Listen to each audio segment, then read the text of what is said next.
Alors, rebonjour les humains, toujours le 30 juin 2025. Donc là, je suis un petit peu plus réveillé, j'ai pris mon café. Donc vous avez vu le titre, je ne sais pas quelle vidéo vous allez voir en premier lieu, laquelle sera publiée en premier lieu, vu ma très mauvaise connexion. Concernant la vidéo Jésus ou Yeshua numéro 1, j'ai vu que le son était très décalé par rapport à l'image, donc toujours pareil, toujours les soucis de connexion. Donc je fais une seconde vidéo pour rajouter des informations. Hein. Donc quand je dis, pour ceux qui ne le savent pas, hein, quand je dis que dans la Bible, quand il s'agit de l'ange de l'Éternel, si la personne se prosterne et que l'ange ne dit rien, c'est qu'il s'agit de Christ, parce que c'est l'ange de l'Éternel. Donc la précision que je voulais apporter, c'est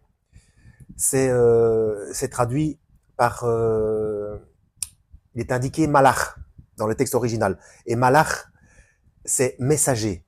Voilà. Donc, je dis ça pour les gens qui n'ont pas encore approfondi la chose et qui se disent, oui, mais le Christ, c'est bien plus qu'un ange, etc. C'est une question de fonction. Comme j'ai déjà dit, Yeshua, c'est j'ai sauvé, je sauve, je sauverai. La contraction, c'est Dieu sauveur. Donc, c'est sa fonction. D'où le fait aussi, donc cette histoire de fonction selon, donc l'appellation selon la fonction, c'est que il s'agit du Christ quand on dit le Emmanuel dans l'Ancien Testament. On l'appellera Emmanuel parce que ça veut dire Dieu parmi nous. Emmanuel, voilà, Dieu parmi nous. Mais il s'agit bien du même personnage. Il s'agit bien de Yeshua ou de Jésus-Christ, peu importe. Et donc l'ange de l'Éternel, c'est Malach. Malach, c'est messager. Donc à partir du moment où il vient apporter un message, c'est un messager. Voilà, c'est une question de fonction. Alors, c'est pas vrai, j'ai nouveau oublié. Ce que je voulais dire par rapport à quoi d'ailleurs. Ça va nouveau décaler le son, hein, je dois mettre pause. Oui, Métatron. Métatron. Peu importe, peu importe. Déjà, il faut creuser la chose pour vous. Mais est-ce que c'est vraiment intéressant de savoir si c'est le même personnage ou pas? Concernant l'archange Michel, c'est euh, les témoins de Jéhovah disent que c'est le Christ et ils se trompent. Je le dis, ils se trompent parce qu'ils disent, ça veut dire qui est comme Dieu. Non, mais c'est pas ça. C'est pas qui est comme Dieu. C'est qui est comme Dieu. Point d'interrogation. Vous voyez, donc qui peut se permettre d'être, enfin, c'est le fait de pas se prendre pour Dieu. C'est bref. Et puis, sinon, dans Daniel, il n'y aurait pas les deux personnages en interaction. Hein. Euh, euh, Puis Dieu Dieu est Père, Fils et Esprit Saint. Voilà.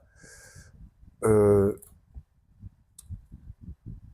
Sinon, ce serait pas une trinité, mais une quadrité. Je sais pas. Bon, bref.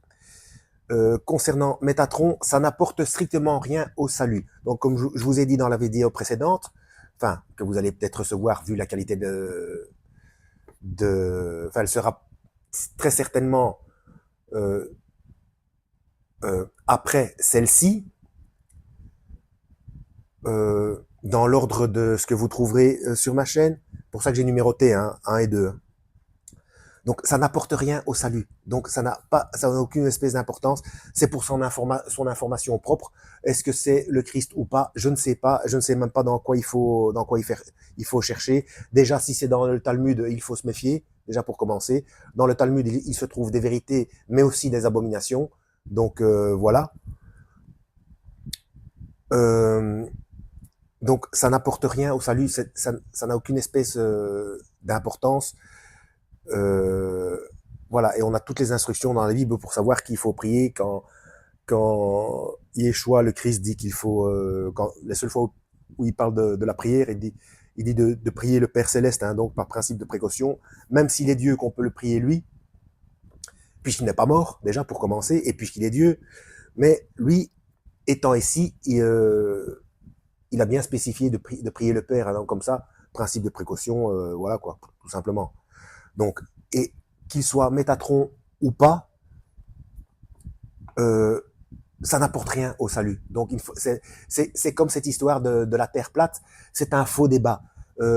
Ça fonctionne, voilà. On est sur un endroit, on vit sur un endroit qui fonctionne, on a de l'air pour respirer, on peut se nourrir. Bref, voilà, peu importe de comment c'est conçu et ça fonctionne. Donc toutes ces choses-là, toutes ces informations-là, ça sert juste à provoquer des dissensions et c'est le genre de choses qui a fabriqué qui a permis des schismes et de fabriquer différentes religions. Parce que pour moi, ce sont des détails techniques. Donc que Métatron soit le même personnage que le Christ ou pas, ça n'apporte rien au schmilblick. Voilà, ça n'apporte rien au salut et donc ça n'a aucune espèce d'importance. Donc le mieux c'est de mettre ça sur le côté. Et si vous voulez vraiment des informations par rapport à ça, comme j'ai dit dans l'autre vidéo, dans Jésus ou Yeshua numéro 1, eh bien, il faut voir quels sont les fruits de ce Métatron et comment il se comporte. Voilà, tout simplement. Que, parce qu'on sait que Dieu, Dieu peut avoir toutes les fonctions. Hein. Donc, c'est pour ça que le Christ, il était aussi bien prophète que guérisseur, que je ne sais pas tout quoi, moi. Bon, Dieu est complet. Hein. Donc, quand on dit que Yeshua est tel ou tel, oui, mais c'est toujours incomplet. Voilà, puisqu'il est Dieu. Voilà, c'est tout ce que je voulais dire.